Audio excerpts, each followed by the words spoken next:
हे घ्या, काढा घ्या. नाही नको. अहो खरंच घ्या, तुम्हाला थोडं बरं वाटेल. नाही, माझी इच्छा नाहीये. हरकत नाही, आत्ता घेऊ नका, थोड्या वेळाने घ्या. राजवाडे, उद्याची काही तयारी करायची आहे? नाही म्हणजे तुम्हाला शर्ट वगैरे जर का इस्त्री करून हवा असेल तर मी करून ठेवते. नको. छान गाणी ऐकूया का आपण? शांतता हवी मला. बरं, मग मी पण नको बोलू का? तुम्ही चिडलायत का माझ्यावर? तुमच्यावर का चिडेन मी? उलट तुमचे जितके आभार मानावे ना तितके कमी आहेत. आभार काय?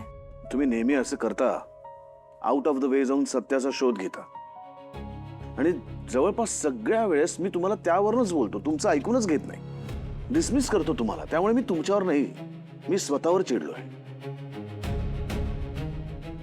अहो पण नको ना, कशाला? एवढं सगळं होऊन गेले आता, पण स्वतःवर कशाला चिडायचं? शांत राहा ना. तुम्हाला तरी कुठे काय माहित होतं? मुळात जे झालं त्यात तुमचा काय दोष आहे? तुम्ही काहीही केलेलं नाही आहात.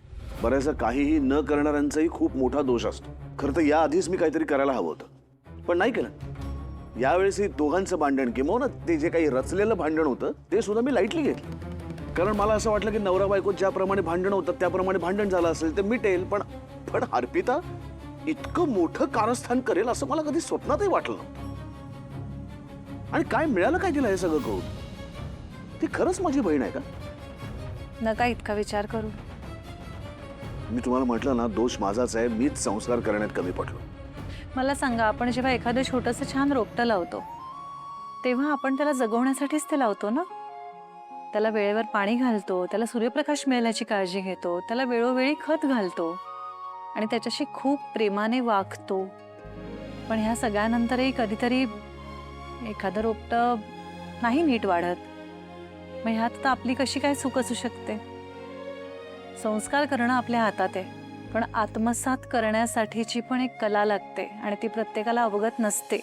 हो, अर्पिता कोणी परकी नाही हो, माझी बहीण आहे. एखाद्या मुलीसारखं तिला वाढवलंय. प्रत्येक वेळेस सगळ्या गोष्टीतनं, प्रत्येक संकटातनं तिला जपलंय, सावरलंय. आणि आज मीच तिच्यावरती हात उगारला. मला इतकं गिल्टी वाटतं ना, असं वाटतं हा हातच तोडून टाकावा मी, जो हात स्वतःच्या बहिणीवरती उचलला गेला. काही गरज नाहीये. काहीही चुकीचं वागला नाही आहात तुम्ही राजवाडे.